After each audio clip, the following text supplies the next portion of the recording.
I've been dead for a year, and Carl still thinks I'm traveling abroad. He only cares about his goddess, Ruby, giving her all his resources. In just 3 years, Ruby transformed from an insignificant actress to a top star in the entertainment industry. As for me, he only remembers the last thing I said to him. Carl, I'm going on a trip, and I'll be gone for a long, long time. Given how he's ignored me, I thought it would take him a long time to find out about my death. Unexpectedly, a male journalist uncovered the news of my death. Chapter 1. At a fan meeting where Carl accompanied Ruby, a male journalist asked sharply, "Mr. Smith, your wife Sherry has been dead for a year. Have you ever thought about her?" From above, I saw Carl's expression turn strange in an instant. "What did you say?" His tone was intimidating. I said, "Your wife has been dead for a year." Carl interrupted him, his face darkening. "Where did you hear that? When did Sherry die?" The journalist was stunned. "Mr. Smith, don't you know your wife died of a heart attack?" The entire audience was shocked. Yes, except for my closest family, no one knew I had died a year ago. Ruby's manager stepped forward. "Everyone, please stay on topic. Today is Miss Ruby's fan meeting." I saw Carl quickly step off the stage and walk to Eden, his assistant. "Phone. He's going to call me." Chapter 2. I floated over immediately and saw him frantically searching his contacts. Unfortunately, he couldn't find my number because he had blocked and deleted me. He tried to search my name in the search bar. "Sherry." Nothing. His fingers trembled as he typed in "crazy woman." Still nothing. I only found out then that he had saved my contact as "crazy woman." Eden, his assistant, retrieved my number from her phone and handed it over. "President Carl, this is Madam's phone number." He took it and immediately dialed, "But I'm dead, and the number has long been cancelled and reassigned." "Sherry." He sounded desperate. But the person who answered wasn't me. She kindly informed him that she bought the number 6 months ago, and the previous owner had cancelled it. I saw his hand trembling as he held the phone. Chapter 3. I floated around him, sighing. What's wrong with him? Could he be so sad that he's happy? I'm really dead, just like he once told me. Humph, Sherry, don't worry. If you really died, I wouldn't be sad because I'd finally be free. A reporter pushed past security and rushed inside. "Mr. Smith, as Sherry's husband, is this really the first time you're hearing about her passing? Why is that? Does it mean that you two had no feelings for each other and didn't even know about the other's death? There have been rumors that the person you love most is actually our top star, Ruby.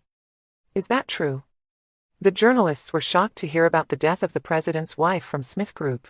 But the male journalist produced my death certificate and a photo of my tombstone at Peaceful Garden. They had no choice but to believe the news of the death of the Smith Group president's wife, the daughter of the Jones family. Chapter 4.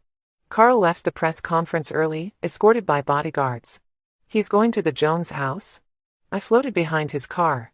When he arrived, the Jones house's gates were tightly closed. I easily floated inside, but he was stopped outside. He wants to ask my parents to confirm that I'm really dead? He rang the doorbell, and Aunt Alice came out, glanced at him, then went back inside with a dark expression. I knew Aunt Alice hated him. She had seen Carl leave me while I had a fever to answer Ruby's call. I quickly floated to the inner room and saw her reporting to my dad, "Carl is here, outside the gate." As expected, my dad refused to open the door or acknowledge Carl, not even caring why he came. I sat on the sofa for a while, my dad still wearing a grim expression as he read his newspaper. Chapter 5. When I got bored, I floated back outside to check if Carl had left. Under the scorching sun, he stood rigid, still not leaving. Huh? Since when could he withstand the heat like this? Why isn't he leaving? Eden, his assistant, took a call and walked over to Carl. "President Carl, I've confirmed it. Madam indeed died of a heart attack a year ago and was buried in Peaceful Garden. The Jones family handled it, keeping it private and hidden from the public." Carl covered his face. "She told me she was going abroad for a long, long time. I remember every word she said." Eden paused before speaking. "There's no record of Madam going abroad. Maybe that was just an excuse. Perhaps she knew she didn't have much time left, or maybe she loved you too much. While you were with Ruby. I don't know why, but she chose to leave this world quietly." Carl stood outside the Jones house until nightfall, and I floated with him the entire time. Chapter 6. No one from the mansion came out to see Carl. President Carl, shall we keep waiting? Let's go home. Carl turned around and got in the car. I followed and sat beside him. But I'm a ghost, he can't see me. Eden turned back to confirm, President Carl, did you just say home? Do you mean Sherry and Carl's Haven? I was surprised, Sherry and Carl's Haven? Sherry and Carl's Haven is our marital home, named by me. But since our wedding, I lived there alone, as Carl rarely returned, mostly staying in hotels. Buzz, buzz. Carl's phone rang. I leaned over to see it was Ruby calling. He pinched the bridge of his nose and answered the call. Ruby's concern came first. Carl, aren't you staying at the hotel tonight? You should rest early, I'm still busy. Is it true about Sherry's death? You should rest now. Where will you stay tonight? I can come over and keep you company. Ruby softened her tone. No need, I'm hanging up. Carl ended the call, and I stared at him, stunned. This seemed to be the first time I saw Carl hang up on Ruby. I remembered the day I had a fever, and Carl rarely stayed home to take care of me. That day, I was in so much pain, but my heart felt happy. However, midway through, Ruby called, crying and wailing. Carl, I'm lost, and someone is following me. I'm so scared, please come and get me. Honey, don't go. I feel so bad too. I mumbled, reaching out in my daze, but grabbed nothing. He had already grabbed his coat and was striding out the door. Where are you? I'm coming right away, don't hang up. I vaguely recalled. Chapter 7. Carl replied, yes, Sherry and Carl's Haven. At the doorstep, Carl pressed his fingerprint, and the door chimed open, but he closed his eyes and gripped the handle, not entering immediately. I floated in first, and he only came in after opening the door.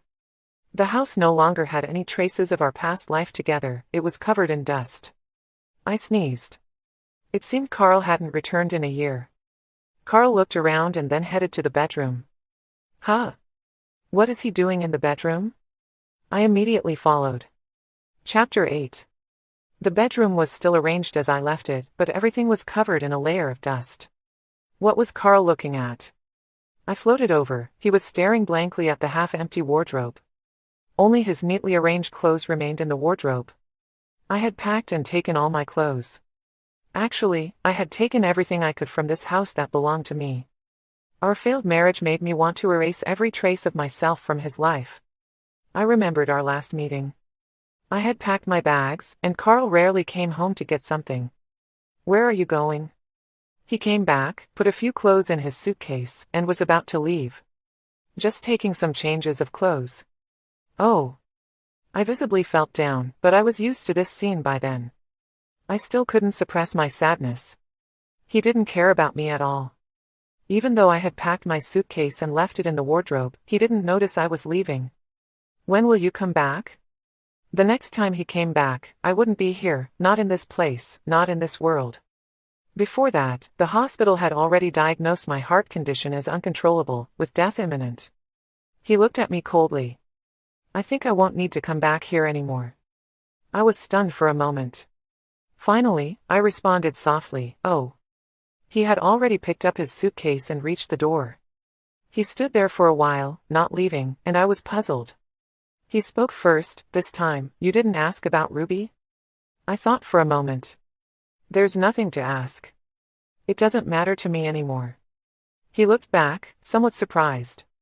You're different this time. For once, we looked each other in the eyes. Maybe because I didn't act like a childish woman asking about Ruby, his gaze was unexpectedly gentle. I smiled lightly, Carl, I'm going on a trip for a long, long time. He was taken aback for a moment. All right, it's good for you to get out and see the world. Have a nice trip. As a couple, he didn't ask where I was going or say he'd go with me. He just wished me a nice trip. I should have felt terrible, but surprisingly, I accepted it calmly that day. An hour after he left, I left the divorce agreement and wedding ring on the coffee table and locked up as I left. In the car back to the Jones house, I couldn't help but cry, painful sobs spilling from my throat. From childhood, I was stubborn about my choices. After falling for Carl, I never thought I'd one day fall out of love and give up. Unfortunately, this marriage ended in utter failure. Chapter 9. Carl left the wardrobe and looked at my empty vanity table.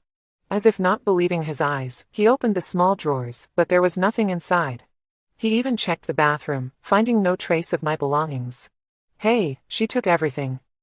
He came out and looked at the headboard, stopping. What was he looking at? There was nothing on the headboard. As I was puzzled, he let out a grunt. Even your prized wedding photo is gone. Seems like you planned this long ago.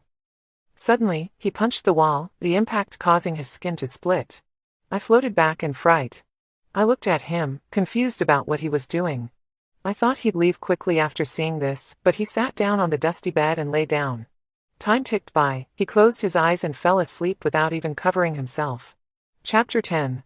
He was awakened by a phone call, Ruby again. Carl slowly opened his eyes, tiredly bringing the phone to his ear. On the other end, Ruby whined in a coquettish tone. Carl, I can't sleep. Will you come and keep me company? Carl let out a heavy sigh. Ruby, I'm really tired today, don't make a fuss. Ruby's tone became more cautious. Is it work-related, or because of Sherry? If you can't sleep, have Penny chat with you for a while. If it's not urgent, don't call me. Before Ruby could say more, Carl hung up. He raised his hand to look at it, the blood had already scabbed over. As if he remembered something, he suddenly got up and went to the living room. My heart also skipped a beat as I followed him. He must have remembered the divorce agreement on the coffee table. Sure enough, he scanned the living room, went to the coffee table, and picked up the divorce agreement. As he flipped through it, his hand tightened its grip. But I hadn't asked for anything, just took my personal belongings. He once said, Sherry, since you don't know how to repent, I've frozen that card. Whenever you repent, I'll reactivate it. For a while after our marriage, to get his attention, I had used his card vindictively. The reason for freezing the card wasn't how much I spent, but because he punished me by slapping Ruby and refusing to apologize. That day, I was looking at a bag in the mall when the scent of a limited edition perfume wafted by. Ruby, a new bag just arrived. Want to take a look? I want the one she's holding. I turned around, and Ruby, wearing sunglasses, was pointing at the handbag in my hand. Seeing her determined and smug expression, I turned back and pushed the bag towards the sales clerk. Wrap this up for me, please. I want it. The clerk glanced at the tension between us, feeling awkward. She started packing the bag for me since I had picked it first. Ruby didn't give up, flicking her hair. Are you sure you want to lose me as a major customer? Ruby, we'll contact other counters right away to get one for you. Please wait a moment. Sherry did pick this one first. The clerk remained firm. Ruby looked at me, her eyes filled with rage and embarrassment. Even if you buy the bag, do you have anyone to shop with you? No, Carl doesn't go home to stay with you. Have you thought about who he's staying with when he doesn't come home? Do you naively think he's staying alone in a hotel? Ask around in the entertainment circle, who do you think backs me up? Ruby's victorious stance that day pierced through me like a sharp blade. But I stepped closer to her, smiling. Have you figured out why I'm still in this marriage? Do I still love him? Wrong, it's to keep you from becoming Mrs. Smith. I saw the shock in Ruby's eyes. You're despicable. Ruby raised her hand to hit me, but I caught it first and slapped her before walking away. Ruby quickly told Carl about me slapping her. Go apologize to Ruby. That night, the bedroom was dark. Carl came back, a cigarette between his fingers, glowing in the darkness. My heart was already shattered. Sitting on the edge of the bed, staring into the night, I spoke softly. If you want an apology, you go apologize. I don't think I did anything wrong. If you believe I did something wrong, you, as my husband, can apologize on my behalf. I saw his cigarette tremble, a sign he was angry. We were at an impasse for a few minutes until he finished his cigarette and checked his phone. Another 200,000 spent today? Since you won't apologize, the card is frozen. Apologize, and I'll reactivate it. I said nothing, my heart was numb. He never understood why I suddenly started spending his money. Did I really love his money? I grew up with a silver spoon in my mouth. I lacked many things, but money wasn't one of them. Spending his money vindictively was just to get his attention. Chapter 11. In the second semester of our senior year, Ruby followed a music prodigy abroad. Carl got drunk in a bar, and I, worried about him, went to find him. That night, he, drunk, dragged me to a hotel. Carl, I'm not Ruby, I'm Sherry. Look closely. I know, Ruby is gone, and she won't come back. I also know. I know you're Sherry. Sherry, don't refuse me, please. A night of chaos ensued. The next day, he saw the stain on the sheets and held my trembling body. Believe me, I'll take responsibility. We'll get married after graduation. I gradually calmed down, sniffed, and smiled up at him. All right, then I want to be the most beautiful bride. Carl could sense my crush on him. He flicked my forehead gently. Fool. 3 months later, I finally had my wedding. With our families being well matched, the preparations went smoothly. The wedding was warm and heartfelt. But the warmth didn't last long. A month later, Ruby broke up with the music prodigy and returned home.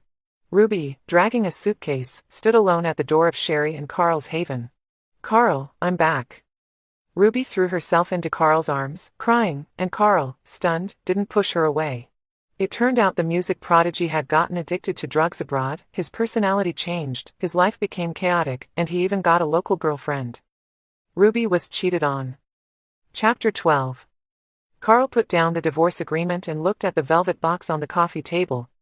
He opened it, and his eyes flashed with surprise. Inside were our wedding rings, tightly clenched in his trembling hand. Eden, the assistant, came in with lunch and saw this scene, approaching cautiously. President Carl. Look into that male reporter. I was also curious about the male reporter's background. How did he know about my death unless he investigated it specifically? By midnight, Eden had found out. The reporter is Bill's cousin. That's right. Hearing Bill's name, I was surprised too. He was Carl's business competitor. It all made sense now. Bill, Carl's business rival, had his cousin release news of my death, causing Smith's company stock to plummet. Actually, there's a little-known fact, Bill and I were high school classmates, and I once rode my bike to take him to the hospital. He had been beaten up by a group, and his eyes were swollen shut. That day, on a whim, I decided to ride my newly learned bike home and stumbled upon the beating. Stepping in to help, I shouted, I've already called the police. The men who were beating him quickly fled. I took him to the hospital. While going downhill, my lack of skill caused us to fall. But it has been 7 or 8 years now, so he should have forgotten. Chapter 13. At the business association meeting in Haishi, Carl and Bill encountered each other. Carl was in a low mood today, drinking alone the entire time. Given his status, others saw his displeasure and didn't dare approach him. Finally, Bill, holding a glass of wine, walked over. President Carl, drinking alone? In stark contrast to Carl's low spirits, Bill was in a great mood. Let me guess, why is President Carl in a bad mood? Is it because your wife has been dead for a year and you, as her husband, only just found out, feeling very embarrassed? Carl tightened his grip on the wine glass and glanced at him. If you have something to say, spit it out and stop trying to get attention from me. Looks like my guess wasn't accurate. There can only be one other reason, right? Carl's murderous glare was already on Bill. Unfortunately, Bill had no intention of leaving sensibly. Is it that our President Carl has belatedly realized that the person he loves most is still his wife? After all, compared to the real Sherry, that actress Ruby is nothing. I looked at Bill in disbelief. Carl's eyes glinted coldly. It seems your company has been too comfortable recently, with some people having too much free time. Carl beckoned. Assistant Eden, Smith Company will also bid for the Longshan Wharf project. Bill's expression changed. That prime piece of the wharf, once Smith Company was involved, would be much harder for him to acquire. Chapter 14. After the business association meeting ended, Carl walked out with a dark expression. President Carl, we've found out that Sherry's father is unwell, which is why he didn't attend the meeting. Keep trying to schedule a meeting with him at any time. Buzz buzz buzz. Carl's phone rang again. It was Ruby calling. Carl, where are you? I'm feeling so awful. Ruby's voice on the other end sounded very weak. What happened to you? Ruby's manager took the phone. President Carl, could you come over? Ruby fainted in the middle of filming today and hasn't eaten since waking up. If this continues, her health will collapse. I saw Carl's brow furrow. I'm on my way. Just as when I was alive, Ruby either refused to eat or claimed to be scared alone, and Carl would go to her. Carl soon arrived at Ruby's place. Ruby rushed into his arms. You finally came. I missed you so much. Thankfully, I was already dead, without emotions. Otherwise, this scene would still hurt. I floated around Ruby's villa, and when I returned, I found Carl had already pushed Ruby away. The atmosphere between them was still very cold. I've told you, I can help you establish yourself in the entertainment industry, but we are impossible. Ruby was shocked. Even with Sherry dead, we are still impossible. You clearly love me, and Sherry's death is just fate helping us be together. The moment you went abroad, my feelings for you died. You know that the past 3 years I've helped you because of the kidnapping you suffered. I felt guilty, but I've made up for it over these 3 years. Their conversation surprised me. The last time was my final appearance at your events. From now on, you walk your path alone. Ruby suddenly became very emotional. Don't forget, Sherry nearly killed me. The damage she caused me was immense. Carl's back stiffened for a moment, his fists clenched tightly. Chapter 15. Just then, Carl received a call from Assistant Eden. President Carl, the person has been brought to the company garage. I'm on my way. Who did they capture? I followed them upstairs. On the way, I found myself lost in thought. The crimes Ruby accused me of, I never committed.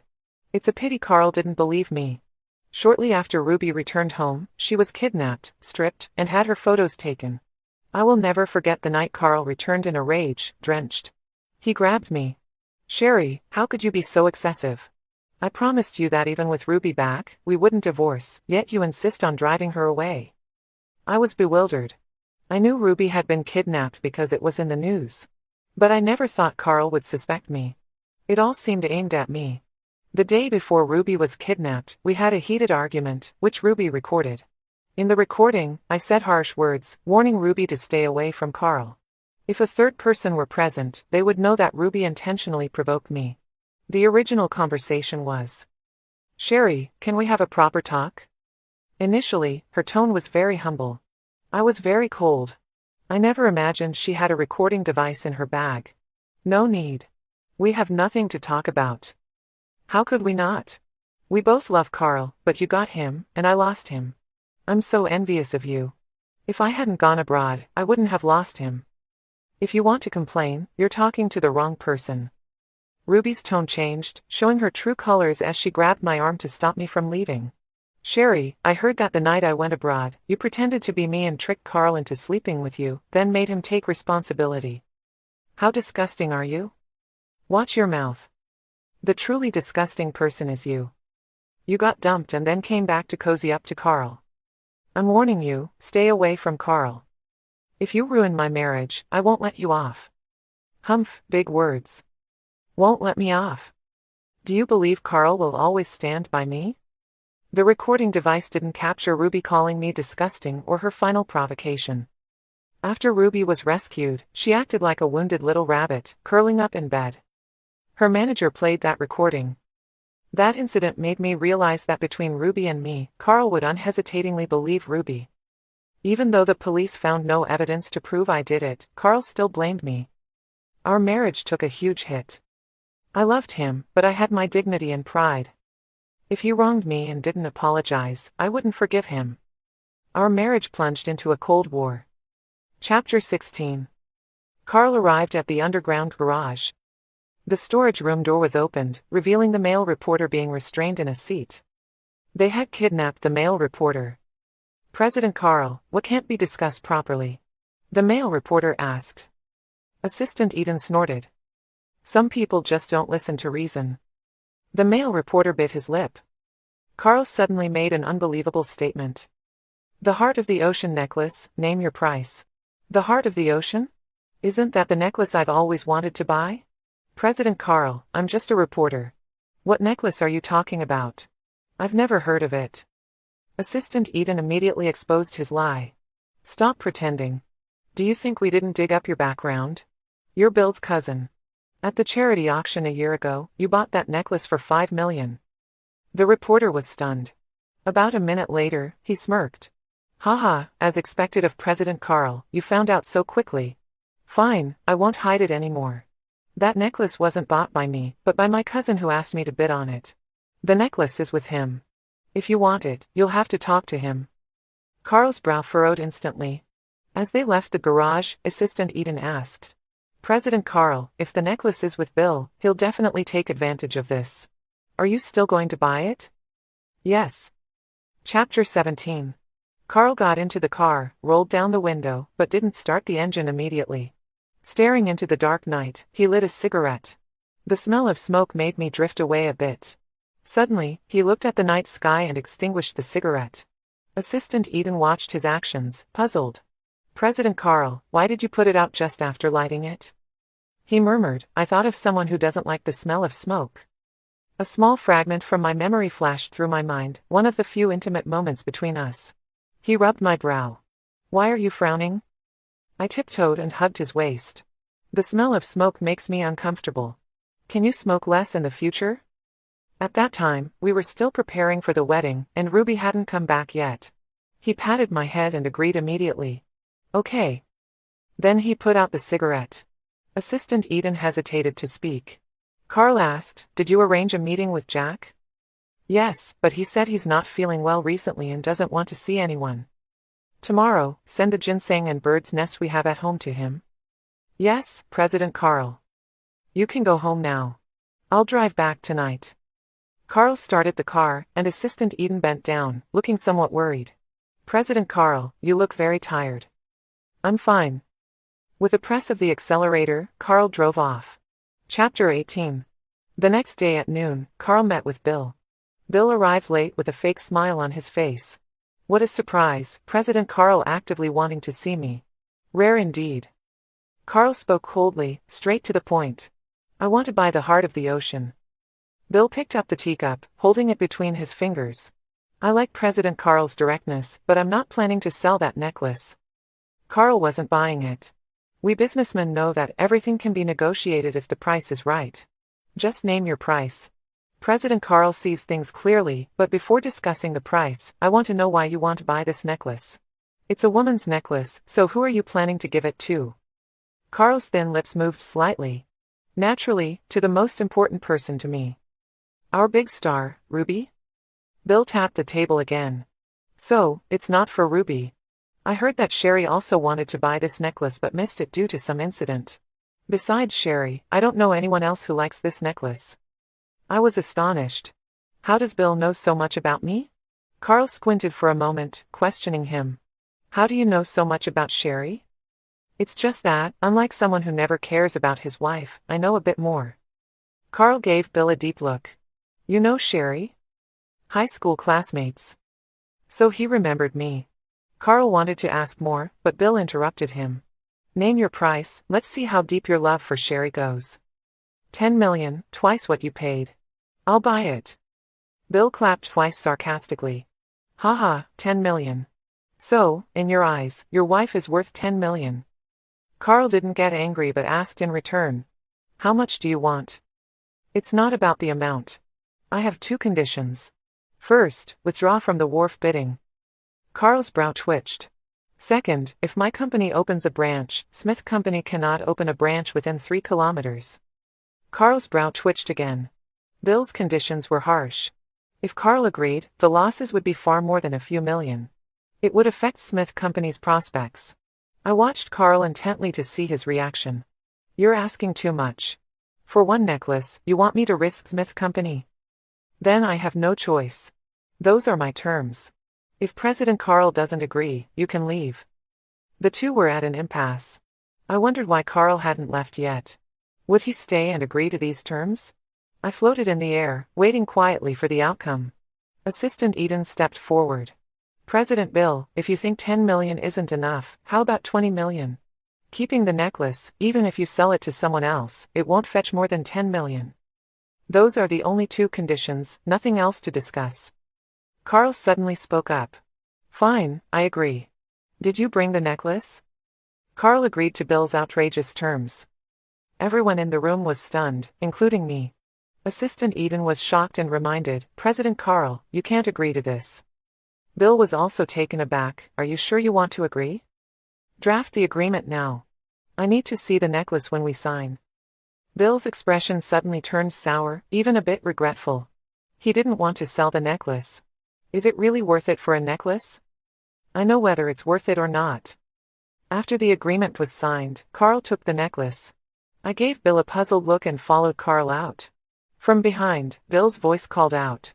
One last question, is this necklace for Sherry? I stopped too, curious about this question. Was it really for me? It seemed impossible. I thought Carl wouldn't answer. But Carl did. You already know the answer. My ethereal body wavered slightly. After my death, Carl gambled Smith Company's future to buy a necklace for me. Chapter 19. I floated after Carl and saw my dad enter the hospital across the road. My dad had always had liver problems, and I became very worried, floating into the hospital. President Jack, the condition of your liver is not optimistic. You need to be hospitalized for rest and await a suitable liver donor.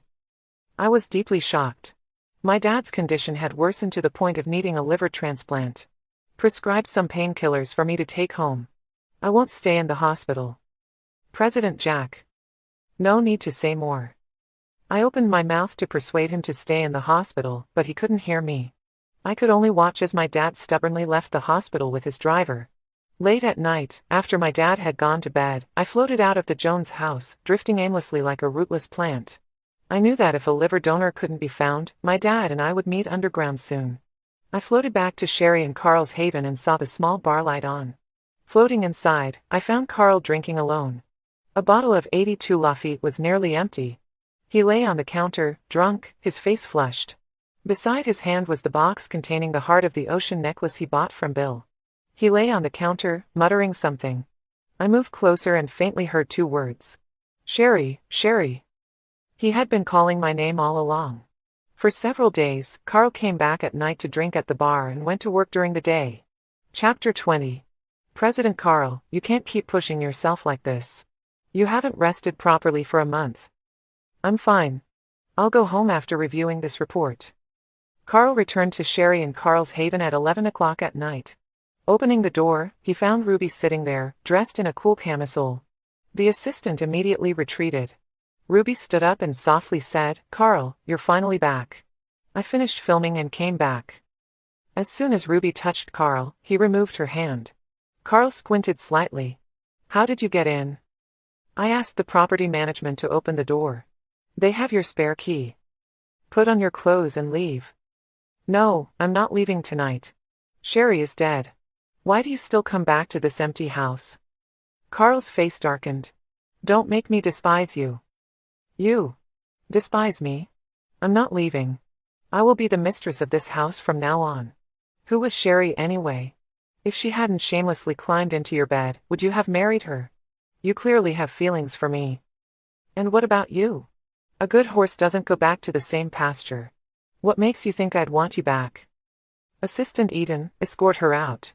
Assistant Eden entered, picked up Ruby's handbag, and handed it to her. Let's go, Ruby. I said, I'm not leaving. Ruby slapped her hand down, knocking the handbag to the floor. As the contents spilled out, among the cosmetics was a clear bag of green pills that fell at Carl's feet. Ruby suddenly panicked, immediately bending down to pick them up. What is this? Carl picked up the small bag before she could, glaring at her. Ruby snatched it back and hid it behind her. Nothing, it's nothing. Carl stared at her. Ruby's eyes darted around, avoiding Carl's gaze. I have a new drama premiere tomorrow morning. I'll leave now. The determined Ruby quickly fled.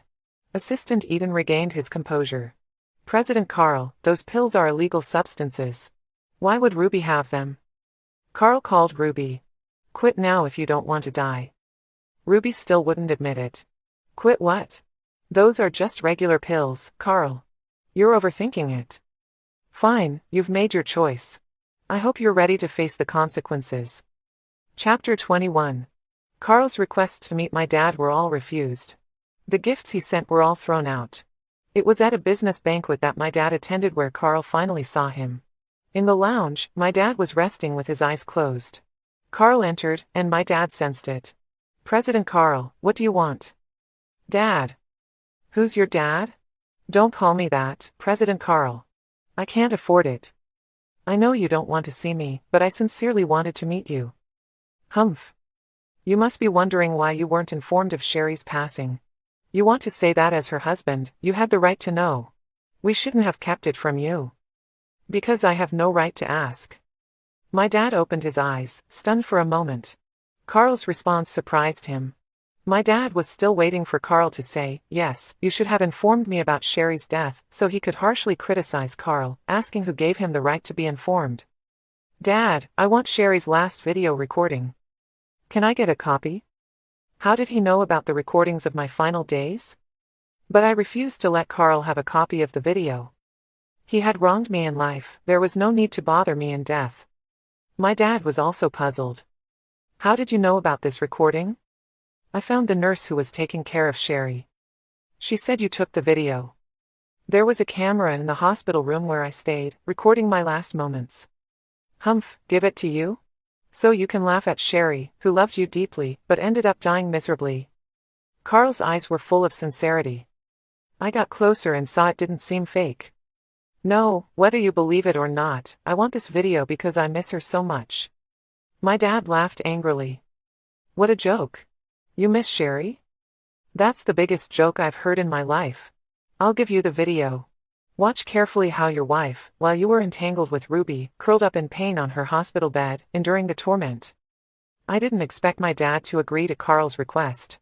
He shouldn't have agreed. I wanted to stop it, but I couldn't. "President Jack, are you going back now? Your body can't take it, and who knows when the hospital will find a matching liver?" At the door, Carl turned his head. Chapter 22. One day, the police department of the Geelong district in Haishi arrested a suspect. Carl received a call from the police early in the morning. After hearing the news, his face turned pale, and the glass he was holding shattered in his hand, blood covering the shards. The assistant was frightened. "President Carl, what did they say on the phone?" The next day, a trending topic exploded in the entertainment industry. Ruby had been arrested for drug use, and the police announcement confirmed the news. Within a day, all of Ruby's works were taken offline, and her personal image collapsed, causing a huge stir. Ruby's agent went to Carl. "President Carl, please help Ruby this time.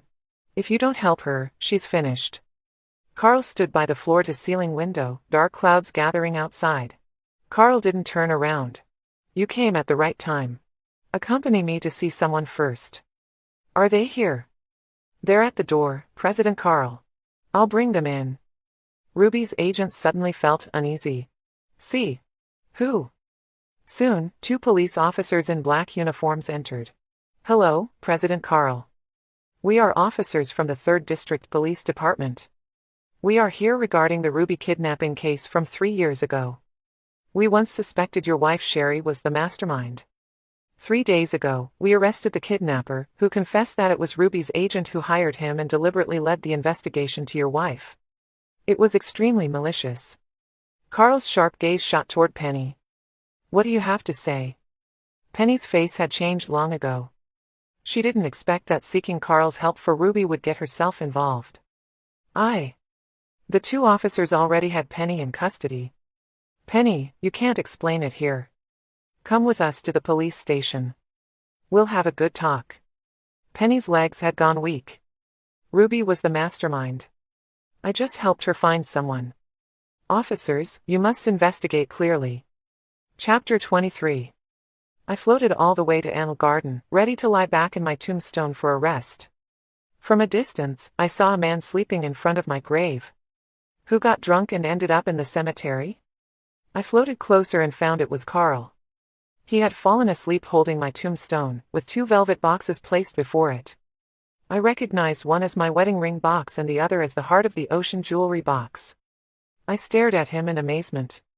Was he refusing to take back the wedding ring, insisting that I wear it even in death? And looking at the Heart of the Ocean box, he made such a huge loss just to get me the necklace I liked. If all this had happened while I was alive, no one would doubt his love for me. I lay in my tombstone for a night, and when I woke up, Carl hadn't left. I saw him bend down and kiss the name on my tombstone. "Sherry, I'm going to work. I'll come back to accompany you tonight." For several days, I floated back to rest at night, and Carl slept by my tombstone. Chapter 24. 3 months later, my dad's liver condition worsened, and he was rushed to the hospital. I was worried. Floating above, the only thing I could do was pray they found a suitable liver donor in time for my dad to have a transplant. My dad stayed in the hospital for a month, and I floated around the hospital for a month. Finally, we received good news that a matching liver had been found, and the surgery was scheduled for next week. We were overjoyed. Doctor, is the kind donor in the hospital? If so, Kevin, take me to personally thank them. The attending doctor shook his head. President Jack, I'm sorry, but the donor requested to remain anonymous. We can't tell you who they are. Anonymous? We were all surprised. Chapter 25. My dad's liver transplant was successful. After a month of recuperation in the hospital, his complexion improved daily. This allowed me to breathe a sigh of relief. President Jack, the doctor said you're improving every day. After staying a bit longer, you can be discharged. I can feel it too. Kevin, today for lunch, no more porridge. I need rice. How can I regain my strength with porridge every day? Uncle Kevin, who was caring for my dad, slapped his thigh. Haha, all right, we should have had rice long ago. It was only because you said you had no appetite that I kept making porridge every day. In the ward, my dad's laughter gradually increased. I was deeply gratified. Chapter 26. On the night of March 6th, there was a car accident in the city center. The ward's TV was broadcasting the news. This is Haishi Evening News. Just now, a car accident occurred in the city center. A silver Porsche hit the guardrail, the front severely damaged. Preliminary identification confirms the driver as Carl, president of Smith Group. Currently, Carl's condition is unknown. I suddenly turned and saw the scene where Carl, covered in blood, was carried out and taken to an ambulance. 10 minutes later, Carl was sent to the 3rd Hospital's operating room. I hurriedly floated to his operating room. Carl lay on the bed, his lips purple, face pale. After half an hour of resuscitation, Carl's face grew paler. The chief surgeon looked up at his colleagues in the room. The patient is not going to make it. 3 months ago, he had a liver transplant, removing most of his liver for donation. The previous liver transplant was not good, the incision got infected, and now with this car accident, there's severe internal bleeding. Vice Chief Surgeon looked at the red beeping instrument beside him. The patient's will to live is very weak. Or rather, he has given up on surviving. Liver transplant, Carl had a liver transplant. No wonder there were over 200 stitches on his lower and side waist. Carl had a liver transplant, and someone anonymously donated a portion of their liver to my dad. Putting 2 and 2 together, I suddenly understood. It turns out that the anonymous donor who gave part of their liver to my dad was Carl. Not good, the patient's breathing is getting weaker. His lips are moving, is he trying to say something? The chief surgeon and I leaned closer to Carl's lips. Sherry. Honey. The chief surgeon raised his head in shock. He's saying his wife's name. But his wife has already passed away. He's still speaking. The chief surgeon immediately bent down again to listen. Director Jeff, what did he say? The chief surgeon looked at everyone, shook his head, and walked out of the operating room. Meanwhile, Carl's heart stopped beating. The chief surgeon stopped at the door. His last words were, "Honey, I'm coming to join you." Chapter 27. Bill's perspective. In high school, I was always doing my own thing, cool and aloof. Until one summer in senior year, 4 thugs surrounded me on my way home. One of them I recognized. On the school's basketball court, he had been all sneaky moves, but I still beat him like a dog. He couldn't accept the loss and gritted his teeth, saying, "Kid, wait for me." I flipped him off and walked away. That weekend, after leaving my best friend's place where we had been gaming, this jerk brought 3 street thugs and waited at the alley entrance. The tallest guy threw away his cigarette, picked up an iron rod from behind him, and said, "Kid, you bullied my brother at school?" I had to pass through the alley to get out. It looked like a fight was inevitable. I threw my backpack down, and as the guy swung the rod at me, I rushed in with a flying kick. In the end, I was caught by a 300-pound fatty and beaten black and blue.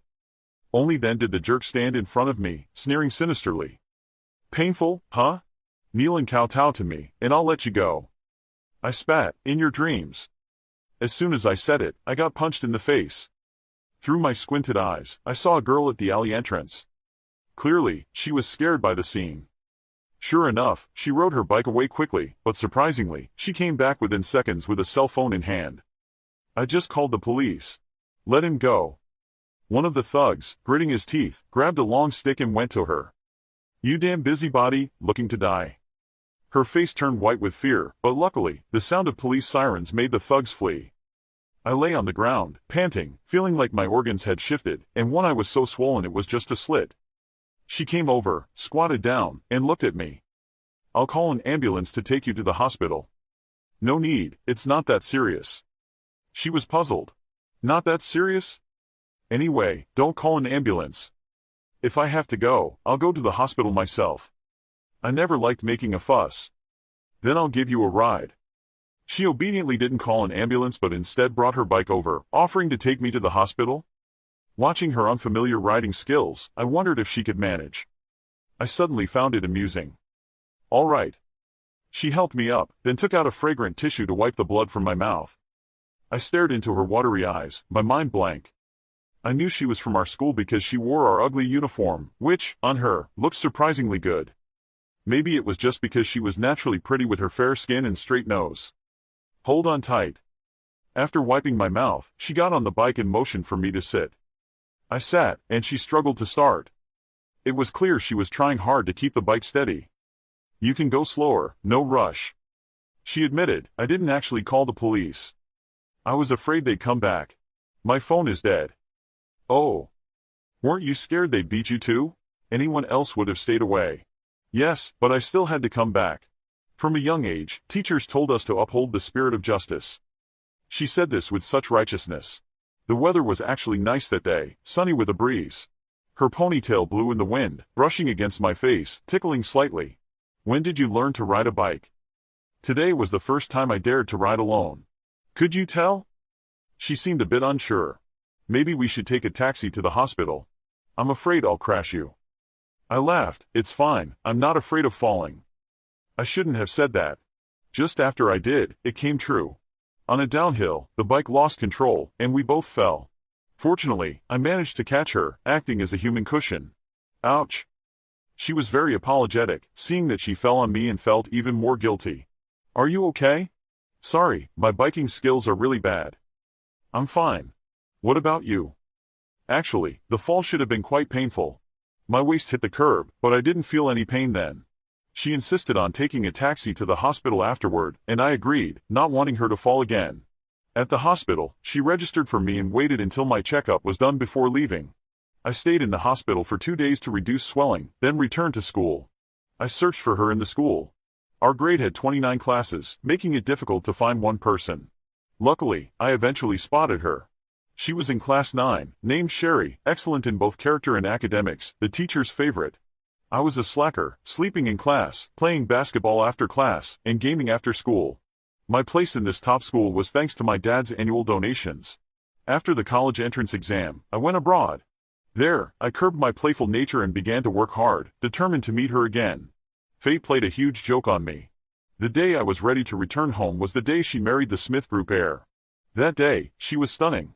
I had never seen such a beautiful bride. That night, I got wasted at a bar. A friend asked me what happened. I said, my angel had been taken away by someone else. Years later, during a business interview, the final segment featured a question from an online fan. "President Bill, on behalf of a fan, I'd like to ask, now that your company is listed and your career has soared, do you have any regrets in life?" "Yes." The host was surprised. "Can you share what kind of regret it is?" "I regret not crashing the wedding and taking my angel away."